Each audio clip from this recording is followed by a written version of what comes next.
اعوذ باللہ من الشیطان الرجیم بسم اللہ الرحمن الرحیم۔ السلام علیکم ویورز۔ یہ کہانی ہے ایک ایسی لڑکی کی جس نے 27 جولائی 1880 عیسوی کے مارکا میون میں انگریزوں کو چھٹی کا دودھ یاد دلا دیا۔ مسلمان دنیا کی واحد قوم ہے جس کے مرد، عورت اور بچوں کی ایسی داستانیں رقم ہیں جن پر جتنا بھی فخر کیا جائے کم ہے، کیونکہ اس پر صرف مسلمان ہی نہیں پوری دنیا ان پر فخر کرتی ہے۔ لیکن افسوس، مسلمان اپنے ہیروز کو بھلا رہے ہیں۔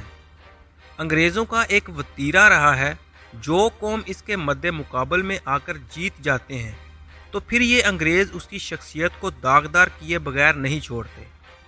اس قوم کے نوجوانوں کو فحاش بنا کر اصلی کردار کی بجائے نقلی کردار اس کے سامنے پیش کیا جاتا ہے۔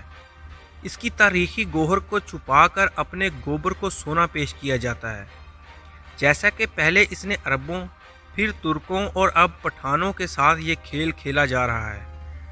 اصلی ہیرو کے نام قوموں کردار پر اپنے نقلی ہیرو کے نام قوموں وغیرہ رکھ کر اصل کردار کی کردار کشی کی جاتی ہے۔ ایک ایسی ہی غیرت و بہادری کا کردار میوند کا ملائی تھا، جس کا نام کی کردار کشی کے لیے انگریزوں نے ملالہ یوسف زئی کی شکل میں ایک فرضی کردار دنیا کے سامنے پیش کیا، جس کا ڈرامہ اب فلاپ ہو چکا ہے اور اصلیت اب سب کے سامنے ہے۔ اس لیے بھی جو اصلی ملالہ کے جذبہ ایمانی سے جو زخم ان انگریزوں کو دیے تھے ان پر پردہ ڈال سکے۔ اسلام کی بہادر بیٹیوں نے ہمیشہ اپنی بہادری کی انمول داستانیں رقم کی ہیں، جسے نہ بھلایا جا سکتا ہے اور نہ اس کی عزت و منزلت میں کمی آ سکتی ہے۔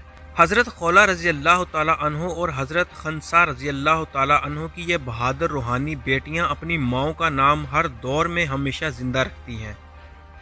پختونوں کی تاریخ میں ایک ملالہ نام کی لڑکی گزری ہے، جو قندھار کے علاقے میوند کی رہنے والی تھی۔ 1863 عیسوی میں پیدا ہوئی، ایک غریب چرواہے کی بیٹی تھی، لیکن اسلام سے محبت اور غیرت و اہمیت کا جذبہ اس میں کوٹ کوٹ کر بھرا ہوا تھا۔ وطن کی مٹی پر جان نچھاور کرنا اور شہادت کی تڑپ اس کے خون میں شامل اور اس کی شاعری سے عیاں تھی۔ بہت ہی نڈر و بہادر شاعرہ تھی۔ آزادی اور وطن سے محبت اس کے ماں کی گود میں ملی تھی۔ وہ صرف 17 سال ہی کی تھی کہ ایک مقامی لڑکے کے ساتھ اس کی منگنی ہو گئی۔ اس کا منگیتر بھی اس جنگ میں ان کے ساتھ تھا، جو بڑی بہادری سے لڑ رہا تھا، فرنگیوں کے ہر حملے کو پسپا کر رہا تھا۔ 1880 میں فرنگیوں نے دوسری بار افغانستان پر قبضے کے لیے فوج بھیجی۔ اس وقت امیر افغانستان شیر علی خان کا بہادر بیٹا ایوب خان افغانی مجاہدوں کا کمانڈر تھا۔ ایوب خان اپنے سے 5 گنا زیادہ اور جدید ہتھیاروں سے لیس انگریز فوج سے برسر پیکار تھا۔ مجاہدین بڑی بے جگری سے لڑ رہے تھے، گولیوں اور تلواروں کی کھنکار سے ایک قیامت کا سما تھا، پر مجاہدین انگریز کی جدید اسلحے سے عاجز آ گئے تھے، اور ایک موقع تو ایسے بھی آیا کہ عنقریب افغانی مجاہدین کو شکست ہونے والی ہی تھی اور مجاہدین پیچھے کی طرف ہٹ رہے تھے۔ اس وقت ملالائی بھی دوسری افغان خواتین کی طرح اپنی فوج کے زخمیوں کی مرہم پٹی اور مدد میں مصروف تھی۔ یہ دن ملالہ کی شادی کا دن بھی تھا، پر ملالہ اور اس کا منگیتر اپنے اپنے فرائض میں جاں فشانی سے لگے ہوئے تھے۔ اس کا بہادر منگیتر داد و شجاعت دے رہا تھا اور دوسری طرف انگریز گولیوں کی بچھاڑ کر رہے تھے، جس سے کئی گولیاں اس کے منگیتر کے سینے میں پیوست ہو گئی اور وہ شہادت سے سرفراز ہو گیا۔ 27 جولائی 1880 کا دن تھا جب ملالہ نے دیکھا کہ افغان مجاہدین پیچھے ہٹ رہے ہیں اور اس کا بہادر منگیتر شہادت سے سرفراز ہوا ہے، تو وہ ایک بھپری شیرنی کی طرح میدان جنگ میں کود گئی۔ اس نے اپنے دوپٹے سے جھنڈا بنایا اور شیرنی کی طرح دشمن کی طرف لپکی اور بلند آواز سے مجاہدین کے فوج کے سامنے پشتو زبان میں چند جنگی اشعار گائے، جس کا مطلب یہ تھا: میرے محبوب، اگر میوند میں تم اسلام اور وطن کے لیے شہید نہ ہوئے تو تمہاری بے غیرتی، بے ہمتی کو ہمیشہ یاد رکھا جائے گا۔ ملالہ کے خون گرما دینے والے اشعار سن کر مجاہدین اس سرنو منظم ہوئے اور نئے جذبے سے حملہ آور ہوئے۔ انگریز یہ دیکھ کر کہ صرف ایک لڑکی کی وجہ سے وہ جنگ ہار رہے ہیں، انگریز آفیسر نے لڑکی کو مارنے کا حکم دیا۔ فرنگی فوج نے ملالہ کو نشانہ بنانا چاہا، پر وہ ایسی بہادری سے لڑ رہی تھی کہ کوئی انگریز سپاہی اس کے نزدیک جانے سے خوف محسوس کر رہے تھے۔ وہ اپنی دین اور وطن کو کیسے غلام گوارا کر سکتی تھی، جبکہ حریت اور شہادت کا جذبہ اس کی تربیت میں شامل تھا۔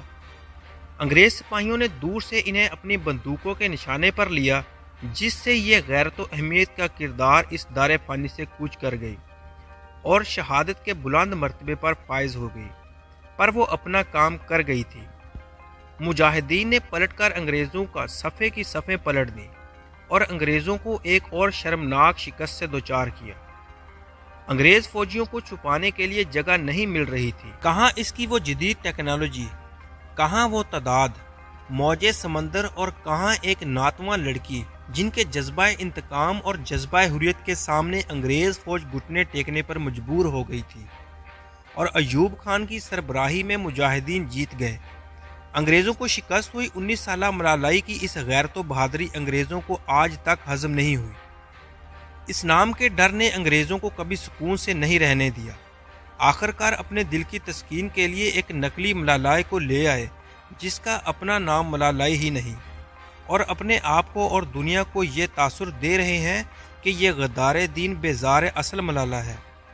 وہ نہیں ہے ہیرو جو غیرت و اہمیت دین و ملت کی حفاظت پر شہادت کا راستہ چنتی تھی، بلکہ اس بے حیا ضمیر فروش ملالائی یوسف زئی کو ہیرو بنانے پر تلے ہوئے تھے۔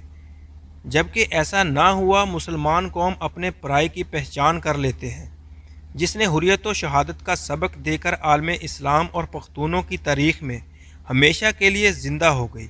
آج بھی میوند کا ملالہ زندہ ہے اور زندہ رہے گی، جس کے آج بھی افغانستان میں اس کے نام پہ اسکول، کالج اور سڑکیں قائم ہیں۔